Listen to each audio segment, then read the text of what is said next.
Mula pa sa simula ng aklat ng Genesis, ang kwento ng paglikha ay nakapagbigay ng pagkamangha, nagbukas ng maraming talakayan at nagbunga ng iba't ibang interpretasyon. Sa sentro ng kwentong ito ay si Eva, nilikha ng Diyos, inilagay sa halamanan ng Eden at kinilalang ina ng sangkatauhan. Kadalasan siyang itinuturing bilang unang babae, unang asawa at unang ina. Ngunit may mas malalim pa sa nakikita sa unang tingin. Sa likod ng mga kilalang linya ay may sinaunang pahiwatig, detalye sa wika at mga kahulugang hamon sa karaniwang pagkaunawa natin.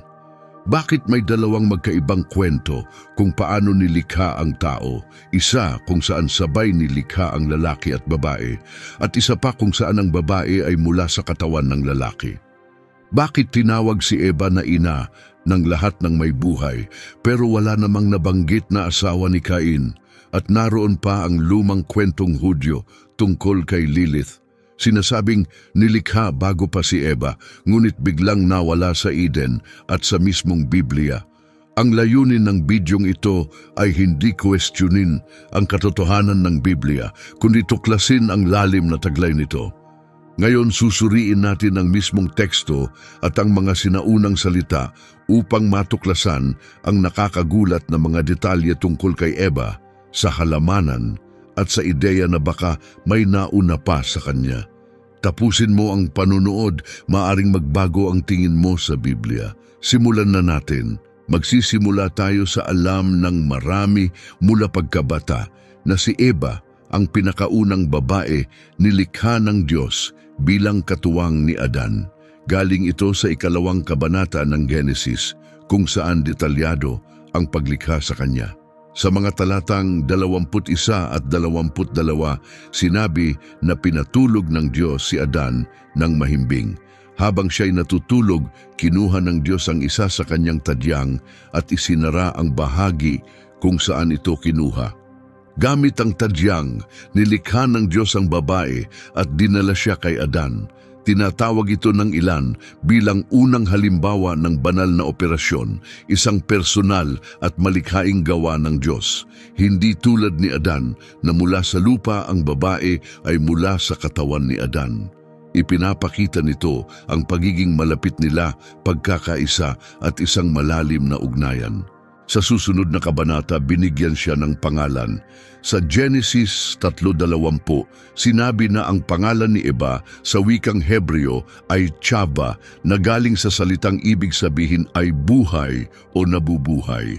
Hindi lang siya kasama, siya ang simula ng sangkatauhan. Mabigat ang kahulugan ng kanyang pangalan. Kinakatawan niya ang bawat henerasyon na darating. Kaya para sa marami, ito ay patunay na siya nga ang orihinal na babae. Kaya sa karaniwang pagkaunawa, ganito ang pagkakasunod. Una, nilikha ng Diyos si Adan mula sa lupa. Pagkatapos inilagay siya sa halamanan ng Eden. Nang makita ng Diyos na hindi dapat siyang mag-isa, nagpasya siyang lumikha ng katuwang. Ang katuwang na iyon ay si Eva. Hindi lamang siya tagapagtulong, siya ay mula mismo sa katawan ni Adan, isang salamin ng kanyang pagkatao. Sa Genesis 2:23, sinabi ni Adan, siya ay tatawaging babae sapagkat siya ay kinuha mula sa lalaki. Ito ang unang salitang binigkas ng isang tao sa Biblia, isang masayang pagkilala, pagkakaugnay at pagbabahagi ng pagkatao. Isa itong makabuluhang sandali. At para sa maraming mananampalataya, ito ay patunay.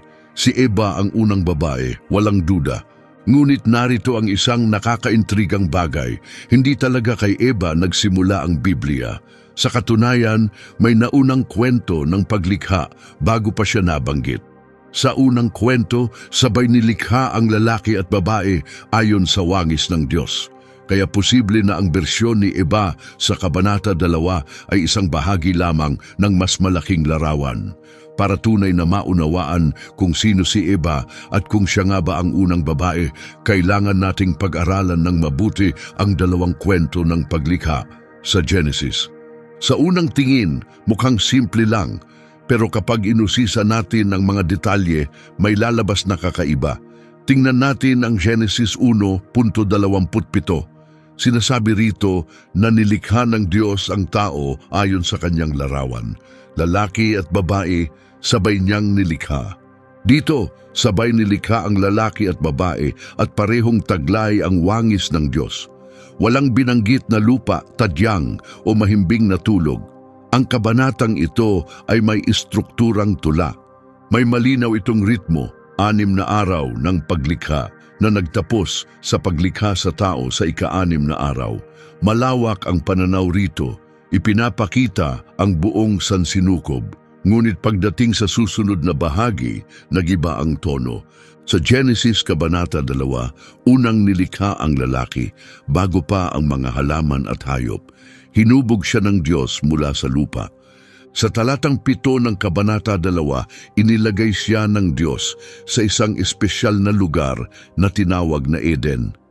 Pagkatapos ay lumikha ang Diyos ng mga hayop bilang posibleng kasama. Ngunit nang wala sa kanila ang angkop, saka lamang nilikha ng Diyos ang babae mula sa tagiliran ng lalaki. Ang bersyong ito ay mas personal, halos parang isang kwento. Nakatutok ito sa ugnayan ng lalaki't babae at ng tao sa Diyos. Ang pagkakaiba ng dalawang kabanata ay matagal ng pinagtatalunan. May mga nagtatanong kung dalawang magkaibang kwento ba ito na pinagsama lang, o baka dalawang magkaibang pananaw, isa na malawak at kosmiko at isa na mas malapit at damdamin. Noon pa man, napansin na ito ng mga iskolar na Hudyo. Sa mga sinaunang sulat tulad ng Talmud at Midrash, may mga rabay na nagmungkahing maaaring dalawang hiwalay na akto ng paglikha ang ikinuwento. May ilan pa nang nagtatanong kung ang unang kabanata ba ay tungkol sa isang babae na nilikha bago pa si Eva. Dito nagsisimula ang misteryo. Sa ilang tradisyong Hudyo, lalo na sa mga kwentong mula gitnang panahon, may binanggit na isa pang babae bago si Eva. Ang pangalan niya ay Lilith. Pero sino nga ba siya? Hindi siya nabanggit sa Genesis mismo, kundi sa mga sumunod na aklat tulad ng Alphabet of Ben Sira na isinulat sa pagitan ng ika-8 at ika-10 siglo. Sa kwentong iyon, sinasabing nilikha si Lilith mula sa parehong lupa na ginamit sa paglikha kay Adan at sa parehong oras. Ngunit tumanggi siyang mapasailalim kay Adan. Iginiit niyang sila ay magkapantay. Ayon sa alamat, pinili niyang umalis sa Eden kaysa hayaan siyang kontrolin. Tumakas siya at bilang tugon, nilikha ng Diyos si Eva bilang kapalit niya. Sa pagkakataong ito, hindi mula sa lupa, kundi mula sa katawan ni Adan na maaaring sumisimbolo ng pagiging malapit at marahil ng kahandaang sumunod. Para sa ilang iskolar na Hudyo, ito ang paliwanag sa dalawang magkaibang kwento ng paglikha. Para sa kanila, si Lilith ay nabibilang sa unang kwento sa Genesis 1, habang si Eva ay sa ikalawang bersyon sa Genesis 2. Pero marahil ay tinatanong mo kung totoo ito, bakit hindi malinaw na nabanggit si Lilith sa Biblia? Kagiliw-giliw, may isang kakaibang sanggunian na pinaniniwalaan ng ilan na tumutukoy kay Lilith. Matatagpuan ito sa aklat ni Isaias. Sa Kabanata 34, talata 14, sinasabi, "Ang mga mababangis na nilalang ay makakasama ng mga asong gubat, at ang isang demonyo ay tatawag sa kapwa nito. At si Lilith ay maninirahan doon at makakahanap ng pahingahan."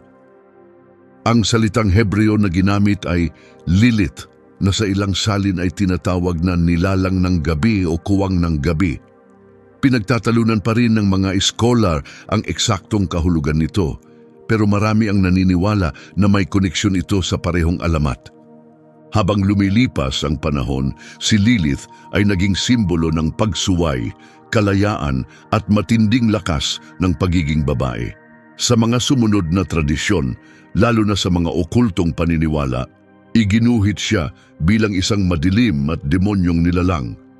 Pero sa mas naunang mga kwento, maaaring iba ang kanyang kinakatawan, isang babae na nilikha bilang kapantay ni Adan. Kaya ano ang ipinapahiwatig ng lahat ng ito? Posible kayang may mas malalim at mas mayamang kwento ng paglikha kaysa sa karaniwang alam natin.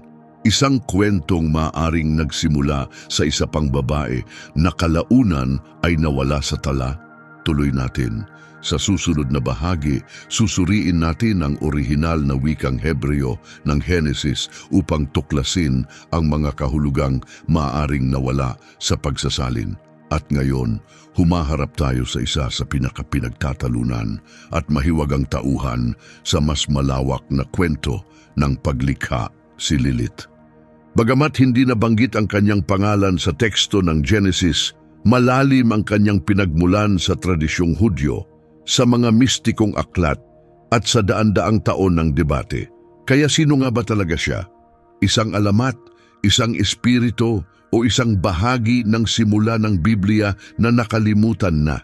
Ang pinakakilalang bersyon ng kanyang kwento ay mula sa isang akdang Hudyo na tinatawag na Alphabet of Ben Sira, na pinaniniwala ang isinulat sa pagitan ng ika-8 at ika-10 siglo. Bagamat hindi ito bahagi ng Biblia, sinubukan nitong tugunan ang tensyon sa pagitan ng dalawang bersyon ng paglikha sa Genesis sa pamamagitan ng pagpapakilala kay Lilith bilang unang katuwang ni Adan. Ayon sa tekstong iyon, nang likhain ng Diyos si Adan, nilikha rin niya si Lilith mula sa parehong alabok, sa parehong sandali.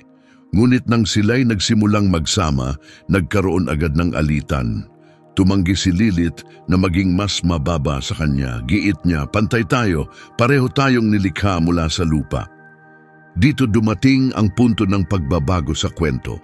Sa halip na magpasakop, binanggit ni Lilith ang pangalan ng Diyos, isang makapangyarihang kilos na sumasagisag sa kanyang pagiging malaya at matatag sa espiritual, at iniwan niya ang Eden.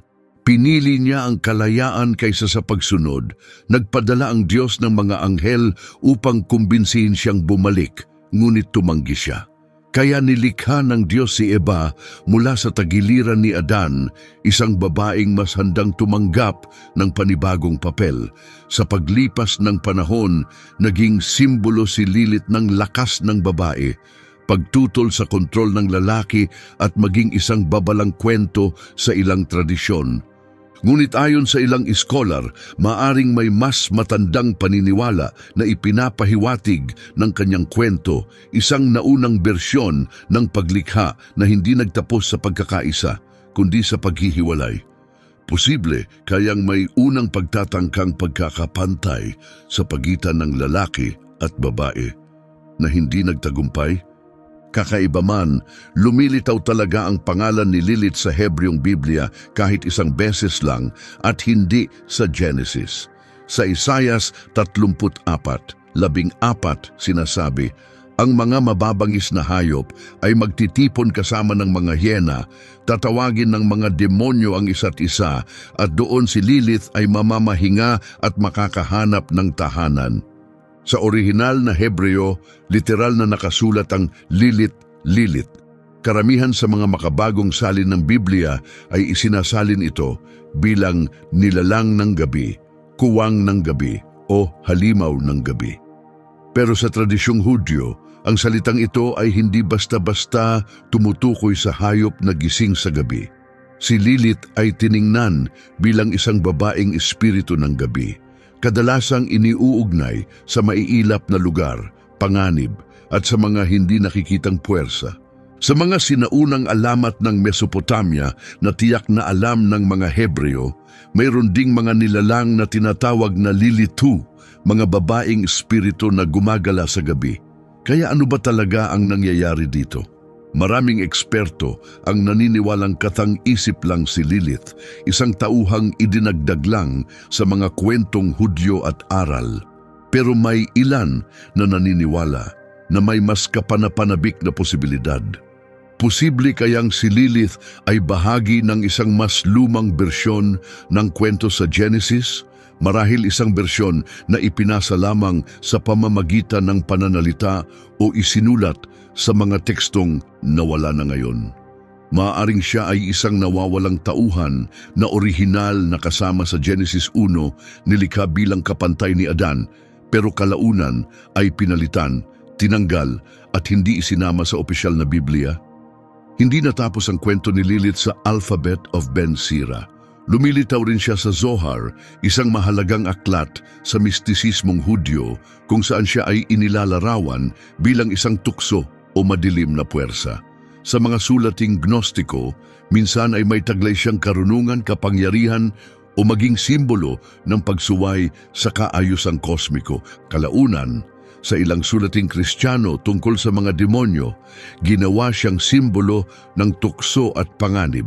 Pero marahil sa simula, hindi siya tiningnang masama.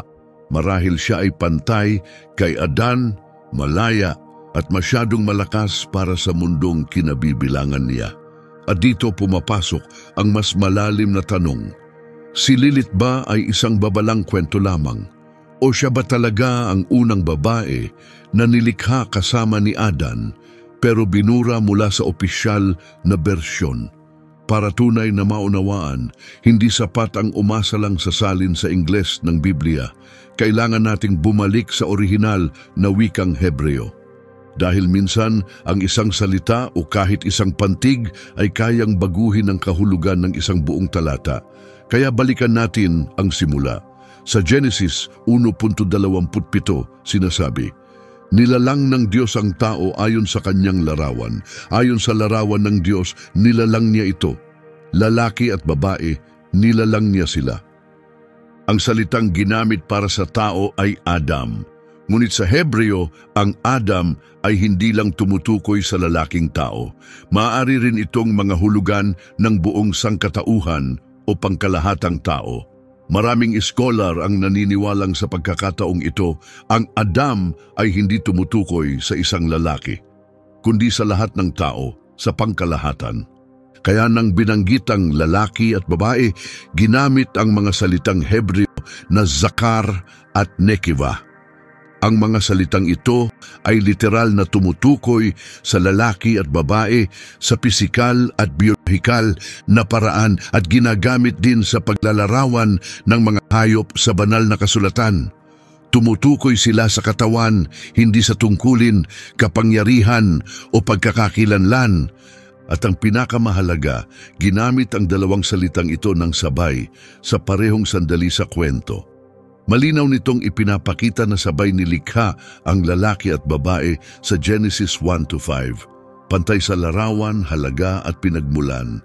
Pero pagdating natin sa Genesis 2, nagsisimula ng magbago ang lahat.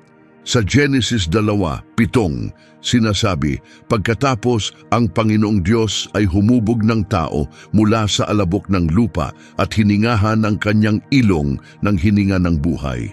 Dito muli lumilitaw ang salitang Adam, pero sa pagkakataong ito malinaw na tumutukoy ito sa isang lalaking nilalang. Ang salitang Hebreo para sa lupa ay Adama, na siyang pambabaing anyo ng parehong ugat ng salitang Adam. Kaya si Adam, na ibig sabihin ay tao o lalaki, ay hinubog mula sa Adama, ang lupa, ang alabok. Ipinapakita nito ang malalim na koneksyon ng tao sa kalikasan at ipinapahiwatig ang ating pisikal na anyo at ang katotohanang tayo'y may hangganan. Galing tayo sa alabok. Pagkaraan ng ilang talata sa Genesis 2:21-22, mababasa natin, "Pinatulog ng Diyos ang lalaki ng mahimbing. Habang natutulog ito, kumuha ang Diyos ng bahagi mula sa kanya at tinakpan ng laman ang puwang. Mula sa bahaging iyon, nilikha ng Diyos ang babae." Ngayon dito nagiging mahalaga ang detalye. Ang salitang Hebreo na isinasalin bilang tadyang ay tsela. Pero ang tsela ay hindi laging nangangahulugang buto sa tadyang. Sa ibang bahagi ng Biblia, tumutukoy ito sa gilid ng kaba ng tipan, Exodo 25:12, gilid ng bundok o mga silid sa gilid ng templo. Kaya paano kung hindi lamang tadyang ang kinuha? Paano kung kinuha ng Diyos ang isang buong gilid ni Adan, isang kabuuang kalahati niya? Nagbabago ang kahulugan. Ipinapahiwatig nito na ang babae ay hindi ginawa mula sa maliit na bahagi lang, kundi mula sa pantay na bahagi ng pagkatao ni Adan. Ibig sabihin, Siya ay ganap na katumbas, hindi mababa. Isang tao na hinati sa dalawa. Kaya naman sinabi ni Adan sa Genesis 2:23, ito ngayon ay buto ng aking mga buto at laman ng aking laman. Hindi niya inilarawan ng babae bilang mas mababang nilalang. Nakita niya ito bilang refleksyon ng kanyang sarili. Isipin mo ulit ang Genesis 1. Kung ang Kabanata 2 ay naglalarawan ng paghati ng pagkakabukod mula sa iisang buo, marahil ang Kabanata 1 ay nagpapakita ng orihinal na anyo, isang ganap na tao nilikha sa larawan ng Diyos bilang lalaki at babae. Naniniwala ang ilang sinaunang mistikong Hudyo na ang unang tao, ang Ha-Adam, ay orihinal na isang nilalang na may parehong panlalaki at pambabaing katangian. Sa bandang huli lamang, hinati ang nilalang na ito sa dalawang individual. At dito muling bumabalik ang mas malalim na tanong. Kung ang Genesis 1 ay nagsasabi na nilikha ng sabay ang lalaki at babae, sino ang unang babae? Si Eva ba na lumabas mula sa tagiliran ni Adan sa Genesis 2? O isa pa, isang babae na nilikha kasabay ni Adan mula rin sa parehong alabok? Maaring si Lilith ba ito o isang babae na hindi na pinangalanan na naroon sa Genesis 1 at pinalitan sa ikalawang kwento? Madaling hindi mapansin ang ganitong detalye sa Ingles. Pero sa Hebreo, ang mga tiyak na salita ay maaaring magbunyag ng mas malalim na kahulugan. Isang sinaunang kwento na maraming patong puno ng hiwaga. Isang pahiwatig na si Eva ay maaaring hindi nag-iisang babae at marahil hindi rin siya ang una. Ngayon, lumipat naman tayo sa kasaysayan at teolohiya upang makita kung paano hinarap ng mga unang palaisip ang misteryong ito at kung paano sinubukan ng simbahan na unawain ang dalawang bersyon ng paglikha. Ang tanong kung sino nga ba talaga si Eva ay hindi lang usapin ng modernong panahon. Matagal na itong naging paksa ng diskusyon ng mga unang pinuno ng Kristyanismo, mga iskolar na Hudyo at kahit ng mga grupo na may kakaibang paniniwala. Lahat sila'y nagsumikap sagutin ang parehong tanong, nilikha ba ng Diyos ang lahat ng tao sa iisang kilos? O may dalawang magkaibang paglikha, isa espiritual, isa pisikal? Tingnan natin kung paano umalingaw-ngaw ang tanong na ito sa daan-daang taon ng pag-iisip at paniniwala. Isa sa mga pinakamahalagang palaisip ng maagang Kristyanismo ay si San Agustin ng Hipona, na sumulat noong ika-4 hanggang ika-5 siglo. Iminungkahi ni Agustin ang dalawang antas ng pagbasa sa Henesis. Para sa kanya, ang Kabanata 1 ay naglalarawan ng paglikha ng panloob na kalikasan ng tao, isang espiritual at di nakikitang bahagi.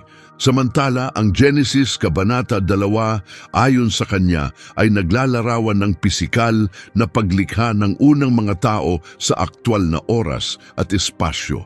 Sa kanyang aklat na The Literal Meaning of Genesis, ipinaliwanag ni Agustin na hindi nagkokontrahan ang dalawang salaysay. Bagkus, nagtutulungan ang mga ito. Ang isinasalarawan sa simbolikong paraan sa isa, maaaring ipinaliliwanag sa literal na paraan sa isa pa. Sa simpleng salita, ang Genesis 1 ay nagpapakita kung sino tayo bilang larawan ng Diyos, habang ang Genesis 2 ay nagpapaliwanag kung paano tayo pisikal na nilikha.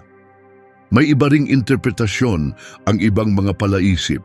Halimbawa, si Origen ay naniniwala na ang unang tao ay nagsimula bilang espiritual na nilalang at sa bandang huli lamang nagkaroon ng katawan, isang ideya na malapit sa Gnostic na pananaw. Samantalang si Irenaeus ay nanindigan na ang dalawang kwento ng paglikha ay iisang mensahe at iginiit na si Eva, ang tunay na unang babae, nilikha bilang bahagi ng plano ng Diyos para sa kaligtasan. Ngunit kahit sa loob ng kinikilalang katuroang Kristiyano, hindi lahat ay nagkaisa. May ilang teologong naunang panahon ang nagtaka kung ang lalaki at babae sa Genesis 1 ay hindi lang tumutukoy kina Adan at Eva kundi sa buong sangkatauhan. Posible kayang may iba pang nilikha kasabay nila na hindi na nabanggit sa Genesis 2? Dito na pumapasok ang mas kontrobersyal na bahagi.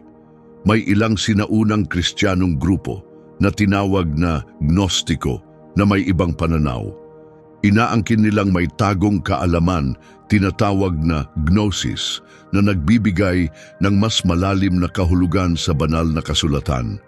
Sa Apocryphon of John, isang ebanghelyong gnostiko mula ika-2 siglo na natagpuan sa mga tekstong Nag-Hammadi. May ilang bersyon ni Eva. May isang Eva na inilalarawan bilang espiritual, dalisay, puno ng liwanag at naninirahan sa mas mataas na antas ng pag-iral. Ang isa naman ay pisikal na Eva, nilikha para sa mundong material na nakakaranas ng sakit at pagkasira. Sa paniniwalang ito, ang pisikal na Eva ay isa lamang anyo o sisidlan, isang tagapagdala ng kaluluwa, ngunit hindi ang tunay na pinagmulan.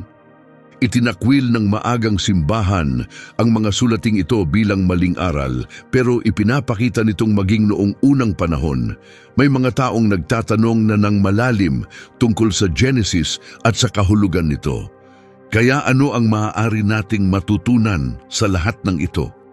Kung ang unang simbahan ay hayagang tinalakay ang mga ideyang ito, kung ang tradisyong Hudyo ay may mga kwento tungkol sa isang babaeng nauna kay Eva, at kung ang mga Gnostikong teksto ay nagpapakita ng higit sa isang bersyon ni Eva, kung gayon, ang ideya na maaaring hindi si Eva ang unang o kaisa-isang babae ay hindi ganap na bago. Ito ay isang hamon sa karaniwang pagbasa. Ito'y tumatama sa matagal ng paniniwala. Pero mali ba agad? Mapanganib ba agad? Hindi naman kailangang ganoon ang tingin. Bumalik tayo sa banal na kasulatan. Sa Genesis 3:20 sinasabi, pinangalanan ni Adan ng kanyang asawa na Eva, sapagkat siya ang magiging ina ng lahat ng may buhay. Kadalasang ginagamit ang talatang ito bilang patunay na si Eva ang unang babae. Pero tingnan nating mabuti. Ang salitang isinalin bilang may buhay sa Hebreo ay chay, isang malawak na salita na nangangahulugang buhay, nabubuhay o lahat ng nabubuhay. Hindi sinabi sa Biblia na si Eva ang ina ng lahat ng nilalang na kailanman ay nilikha o kahit ng lahat ng tao o lahat ng kaluluwa. Sinabi lamang na siya ang magiging ina ng lahat ng may buhay. Pero ano ba talaga ang ibig sabihin nito? Maaaring ito'y tumutukoy lang sa mga taong nabubuhay sa ilalim ng tipan, yaong mga may espiritual na buhay, o marahil sa mga isinilang lamang mula sa relasyon niya kay Adan. At kung ganun nga, posible bang may iba pa, ibang tao, ibang babae sa labas ng kwentong mababasa natin sa Genesis? Dito tayo dinadala sa isang malalim na pagninilay sa teolohiya. Paano kung si Eva ay hindi talaga ang pinakaunang babae na nabuhay, kundi ang unang babaeng pinili para sa layunin ng Diyos ng pagtubos? Ang una sa lahing magdadala kay Noe, pagkatapos kay Abraham, kay David, at sa huli kay Hesukristo? Maaaring ang kwento ni Eva ay hindi lang tungkol sa kung saan tayo nagmula, kundi kung bakit tayo narito. Tuklasin natin ito ng mas malalim, lalo na ang misteryong nakapalibot sa asawa ni Cain at sa mga hindi pinangalanang taong nanirahan sa labas ng Eden. Posible kayang kabilang ang mga taong iyon sa isang mas naunang paglikha na umiral bago pa sina Adan at Eva? Paano kung sina Adan at Eva ay hindi ang unang tao, kundi ang simula ng isang bagong layunin? Sa paglipas ng mga taon, may ilang Kristiyanong palaisip na nagmungkahi ng isang matapang na ideya. Bago pa ang Genesis 2, maaaring may iba pang mga tao, isang lahing pre-Adamic na nilikha sa Genesis 1. Ang mga nilalang na ito ay maaaring nabuhay at kumalat sa mundo bago pa man ipinakilala ang Eden. Ang ideyang ito ay konektado sa tinatawag na gap theory. Iminungkahi nito na may pagitan sa pagitan ng unang 2 talata ng Genesis. Tingnan natin ang mga talatang iyon. Sa Genesis 1:1 sinasabi, "Nang pasimula, nilikha ng Diyos ang langit at ang lupa." Pagkatapos sa talata 2, "Ngunit ang lupa ay walang anyo at walang laman at kadiliman ng bumabalot sa kalaliman." Naniniwala ang ilan na ito'y patunay ng isang naunang paglikha na winasak, marahil dahil sa paghihimagsik o paghatol ng Diyos.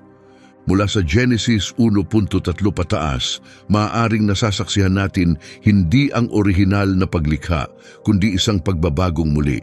Sa interpretasyong ito, sina Adan at Eva ay hindi ang unang mga tao kailanman, kundi ang una sa isang bagong uri ng sangkatauhan, bahagi ng panibagong layunin ng Diyos sa muling inayos na mundo. Sa Genesis 1:28, nagsalita ang Diyos sa lalaki at babaeng kanyang nilikha at sinabi, "Magpakarami kayo at punuin ang lupa, paghariin ninyo ito." Ipinapahiwatig nito na ang mundo ay handa ng tirhan, puno ng espasyong maaaring pamugaran, marahil may iba nang naroon. Ngunit sa Genesis 2, inilagay si Adan sa isang tiyak na lugar, ang Eden, at ang Eden ay hindi ang buong mundo. Isa itong espesyal at banal na puok.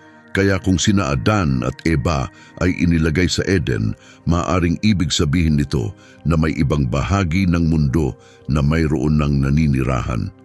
Isulong pa natin, matapos patayin ni Cain ang kanyang kapatid na si Abel, siya ay isinumpa at itinaboy sa isang lugar sa silangan ng Eden. Sa Genesis 4, 16-17, sinasabi, "Umalis si Cain sa harapan ng Panginoon at nanirahan sa lupain ng Nod sa silangan ng Eden. Doon ay nagsiping siya sa kanyang asawa at nanganak ito kay Enoch." Sandali lang, saan nanggaling ang asawang ito kung sina Adan, Eva, Cain at Abel lamang ang naroroon sa panahong iyon? Sino siya? Hindi sinabing siya ay kapatid ni Cain. Sa katunayan, wala pang nabanggit na mga anak na babae hanggang sa Genesis 5:4. Pero narito ang asawa ni Cain na namumuhay na sa rehiyon sa labas ng Eden na tinatawag na Nod, na ang ibig sabihin ay paglalagalag o pagkatapon. Posible bang siya ay mula sa ibang grupo? Marahil sa mga taong nilikha sa Genesis 1, mga taong hindi konektado sa kwento ni Adan. Ito ay naging paksa ng debateng teolohikal sa maraming henerasyon. May mga iskolar na naniniwala na marahil ay pinakasalan ni Cain ang kapatid o pamangkin niya na isinilang sa mga sumunod na taon ngunit hindi agad nabanggit. Pero may ibang nagpapahiwatig ng ibang pananaw na ang asawa ni Cain ay maaaring mula sa ibang grupo ng mga tao nilikha sa Genesis 1. Maging ang unang siglong historiador na Hudyo na si Josephus ay nagsabing maraming anak sina Adan at Eva. Gayunman, ang pagkakasunod at tiyempo ng mga pangyayari sa Genesis ay hindi malinaw. Kaya paano kung ang Genesis 1 ay tumutukoy sa isang mas maagang sangkatauhan na hindi pinangalanan at ang Genesis 2 ay nagtuon ng pansin sa isang partikular na paglikha, sina Adan at Eva, na hinubog hindi lang upang mabuhay kundi upang pumasok sa tipan ng Diyos. May iba pang pahiwatig. Sa Genesis 6, 1-2, sinasabi, "Nang magsimulang dumami ang mga tao sa lupa, nakita ng mga anak ng Diyos na magaganda ang mga anak na babae ng tao at pinakasalan nila ang sinumang kanilang napili." Malaking tanong ito. Sino ang mga anak ng Diyos? At sino ang mga anak na babae ng tao? Posible bang ito'y nagsasaad ng dalawang magkaibang grupo? Isa mula sa lahi ni Adan at Eva at isa mula sa mas naunang paglikha na ngayon ay nagsasanib. Mahirap unawain ang talatang ito, pero parang nagpapahiwatig ito na kinikilala ng Biblia ang pagkakaroon ng iba pang nilalang bukod sa kwentong Eden. Kaya narito ang isang bagay na dapat pag-isipan. Kung may mga taong nasa labas ng Eden, nilikha bago sina Adan at Eva, ano na ang nangyari sa kanila? Posible bang hindi sila isinama sa pangunahing kwento dahil ang Biblia ay nakatuon sa lahi na pinili ng Diyos kung saan magmumula ang Israel at kalaunan si Jesus? Si Eva ba talaga ang pinakaunang babae o siya ang unang babaeng pinili upang maging bahagi ng plano ng Diyos sa kaligtasan? At dito tayo dinadala sa mas malalim na pananaw. Marahil ang kahalagahan ni Eva ay hindi dahil siya ang unang nilikha, kundi siya ang unang tinawag. Maaaring ang tunay na hiwaga ay hindi kailan siya nilikha, kundi bakit. Paano kung mali ang tanong na matagal na nating tinatanong? Imbes na itanong kung si Eva ba ang unang babae kailanman, baka mas tamang itanong, siya ba ang unang babaeng pinili para sa tipan ng Diyos? Isipin mo ito, si Eva, ang unang babae sa kasaysayan ng pananampalataya, ang pinili ng Diyos upang simulan ang lahi na magdadala kina Noe, Abraham, Jacob, Moises, David at sa huli kay Jesus. Sa ganitong paraan, tunay na siya ang ina ng lahat ng may buhay, hindi sa pisikal na kahulugan bilang ina ng lahat ng tao, kundi bilang espiritual na ina ng mga taong kabilang sa plano ng pagtubos ng Diyos. Kasabay nito, posible ring may iba ng nabuhay bago siya o kasabay niya, mga taong nilikha ng Diyos pero hindi inilagay sa Eden. Maaring sila'y bumuo ng pamilya, nagtayo ng mga pamayanan, at kalaunan ay nawala sa liwanag ng kasaysayan ng Biblia. Sa Genesis 1:28, nagsalita ang Diyos sa lalaki at babaeng kanyang nilikha at sinabi, "Magpakarami kayo, punuin ang lupa at pamunuan ito." Tingnan natin ito ng mas malapitan. Hindi kailanman sinabi ng Diyos na punuin ang hardin. Ang sabi niya ay punuin ang mundo, isang planeta na kumpleto na, may mga dagat, ilog, halaman at mga hayop. Hindi ito isang bakanting lugar, isa itong mundong inihanda na para sa tao. Kaya kung ipinakilala sina Adan at Eva sa Eden sa Genesis 2 at pagkatapos ay sinabihang paramihin ang tao sa buong mundo, ano kaya ang naghihintay sa labas ng hardin? Maaaring may mga tao na bang kumakalat sa iba't ibang dako. Nagsimula na kaya ang kasaysayan ng sangkatauhan bago pa inilagay ng Diyos ang kanyang piniling mag-asawa sa banal na lugar na iyon? Balikan natin ang Genesis 3:20. Pinangalanan ni Adan ang kanyang asawa na Eva dahil siya ang magiging ina ng lahat ng may buhay. Maraming beses na nating narinig ang linyang ito, pero huminto muna tayo at mag-isip, ano nga ba talaga ang ibig sabihin ng lahat ng may buhay? Lahat ba ng nilalang sa mundo? Lahat ba ng taong nilikha kailanman? O tumutukoy ba ito sa mga taong buhay sa espiritu, yaong mga konektado sa layunin ng Diyos na magligtas? Sa Hebreo, ang salitang buhay ay Chehei, kaparehong ugat ng pangalang Chava, Eba, at ng salitang Lshaim, na ang ibig sabihin ay para sa buhay. Hindi lang ito tungkol sa paghinga, ito'y may kahulugan ng layunin, sigla, at isang tipan na magpapatuloy. Kaya't hindi tinawag si Eva na ina ng lahat ng may buhay dahil lang sa siya ang unang babae, kundi dahil siya ang unang nagdala ng pamana ng pananampalataya na magtuturo sa sangkatauhan tungo sa banal na tawag ng Diyos. At hindi lang kay Eva makikita ang temang ito. Paulit-ulit itong lumilitaw sa Biblia. Pinili ng Diyos si Abraham mula sa maraming tao. Pinili niya si Jacob, hindi si Esau.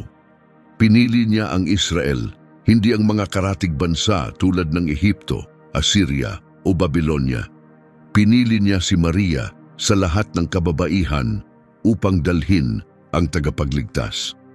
Malinaw ang pattern ng Diyos, hindi ito batay sa kung sino ang nauna, kundi kung sino ang tinawag para gampanan ang isang natatanging papel.